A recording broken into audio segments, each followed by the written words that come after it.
Congress party की लहर हमारे पूरे मध्य प्रदेश में बह रही है। जुमलेबाजी करना काम भारतीय जनता पार्टी का है, तो हमारे जो शिवराज सिंह मामा हैं वो लोगों को लाडली लक्ष्मी योजना के नाम पर सिर्फ बहनों को ठगने का काम कर रहे हैं।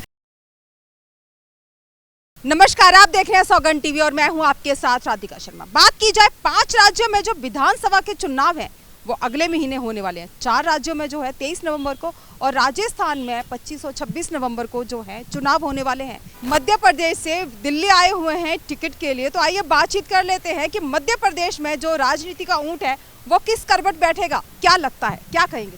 अब चूंकि आपने सवाल किया है कि मध्य प्रदेश में ऊंट किस करवट बैठेगा, तो मैं आपको एक स्पष्ट रूप से कहना चाहता हूं कि हमारे यहाँ मध्य प्रदेश में जो 17 साल से लगातार भारतीय जनता पार्टी ने अपनी सरकारों से झूठे जुमले और झूठे वादे जो जनता से किए थे उससे जनता त्रस्त हो चुकी है।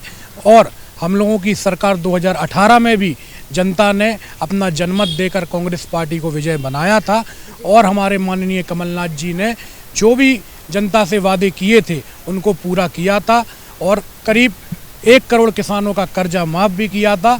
लेकिन किसी एक व्यक्ति विशेष ज्योतिरादित्य सिंधिया जी की वजह से हमारी कांग्रेस की सरकार गिरा दी गई और उन भ्रष्टाचारियों ने अपनी सरकार को स्थापित करने का काम किया।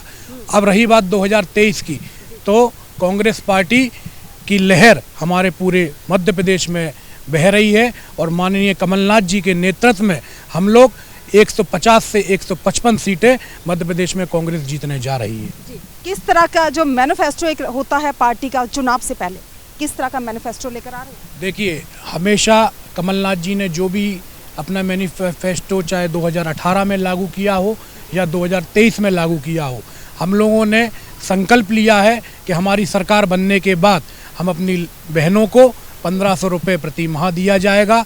और आज ही एक मीटिंग में जो घोषणा हुई है कि जो भी बच्चे 5th क्लास से 10th क्लास तक होंगे उनको एक 500 रुपये की छात्रवृत्ति दी जाएगी और जो 10th से ऊपर होंगे उनको 1000 रुपये दिया जाएगा।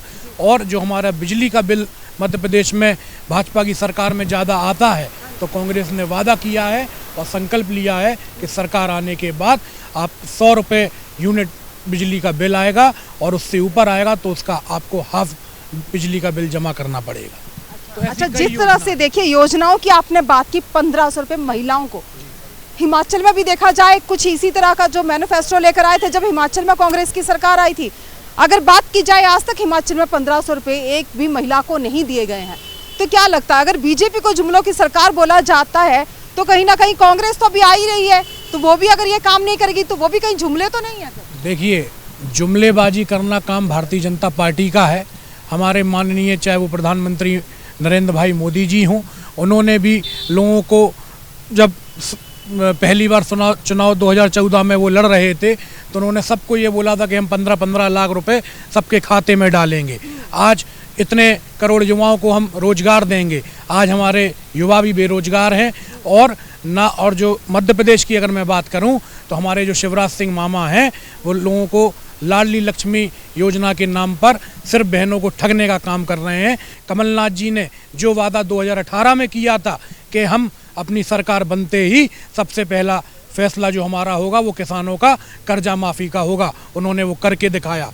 जो फैसला हम लोगों ने 1500 रुपये प्रति माह अपनी बहनों को देने का वादा किया है, तो सबसे पहले सरकार बनते ही सबके खातों में 5 साल हम लोगों की सरकार चलेगी और प्रति माह 1500 रुपये देने का काम हम लोग करेंगे। 1500 रुपये प्रति माह की बात की जाए तो अगर ज़मीनी स्तर पे बात की जाती है, जब हम जनता से बात करते हैं तो वो ये कहते हैं रोज़गार पे काम किया जाए, महंगाई पे काम किया जाए, फ्री का कुछ नहीं चाहिए। तो क्या 1500 रुपये दे के लोगों को ये दिखाना कि हम मदद कर रहे हैं, वो मदद ना देकर अगर कहीं ना कहीं रोजगार की व्यवस्था की जाए तो क्या वो ज़्यादा अच्छा नहीं? देखिए, ये सवाल तो आपको भारतीय जनता पार्टी के नेताओं से ही पूछना चाहिए। जो वर्तमान में लाडली लक्ष्मी योजना हमारे माननीय मध्य प्रदेश के मुख्यमंत्री शिवराज सिंह मामा, जो अपने आप को मामा कहते हैं, वो जो चला रहे हैं, क्या उनसे ये पूछा जाए कि आपने चुनाव के समय ही 1500 रुपये देने की घोषणा क्यों की? आपकी सरकार 2 साल से चल रही थी, आप सरकार बनते ही लाडली लक्ष्मी योजना का शुभारंभ कर सकते थे। तो देखिए, हम लोग जुमलेबाजी नहीं करते हैं। हाँ, अब रही बात इंफ्रास्ट्रक्चर की, तो कमलनाथ जी बहुत पढ़े लिखे व्यक्ति हैं, और जब वो सरकार में आएंगे और अपना उनके नेतृत्व में सबसे पहले जो हमारे यहाँ इंडस्ट्रियलाइजेशन, जिसकी आज की डेट में भारतीय जनता पार्टी द्वारा कोई विकास नहीं किया गया है इंडस्ट्रियों की तरफ, हम लोग इंडस्ट्रियां स्थापित करने का काम करेंगे और लोगों को आत्मनिर्भर बनाएंगे। जो आज युवा पीढ़ी पढ़ लिख कर दर दर भटक रही है, हम लोगों का फोकस यही रहेगा कि उनको हम लोग एम्प्लॉयमेंट कैसे दे सकें। तो हम लोगों को जनता पर पूरा विश्वास है और जनता को कांग्रेस की नीति से और रीति से वाकिफ़ हैं, तो हम लोगों की सरकार बनेगी। इसका लाभ आप स्वयं जनता से पूछिएगा कि उनको मिल रहा है कि नहीं मिल रहा है। आप जिस तरह से हमने जानने की कोशिश की क्या लगता है जो ऊंट है किस करवट बैठेगा राजनीति का, जिस तरह से बताया गया कि इस वक्त जो है कांग्रेस कहीं ना कहीं देखा जाए, राहुल गांधी की जो भारत जोड़ो यात्रा है दूसरी बार फिर से शुरू होनी थी 2 अक्टूबर को, कहीं ना कहीं असर दिखाया है। जिस तरह से राजस्थान हो गया, हिमाचल हो गया, कांग्रेस आ रही है। देखने वाली बात यह है कि अब भी जो चुनाव आने वाले हैं 2023 में, उसमें क्या होता है। विधानसभा के जो चुनाव हैं मध्य प्रदेश के, उसमें कांग्रेस आती है या भाजपा। इस खबर में फिलहाल इतना ही। ऐसे तमाम खबरों के लिए जुड़े रहिए हमारे साथ, देखते रहिए सौगंध टीवी। कैमरामैन सचिन के साथ राधिका शर्मा। आप देख रहे हैं सौगंध टीवी, सौगंध वतन की।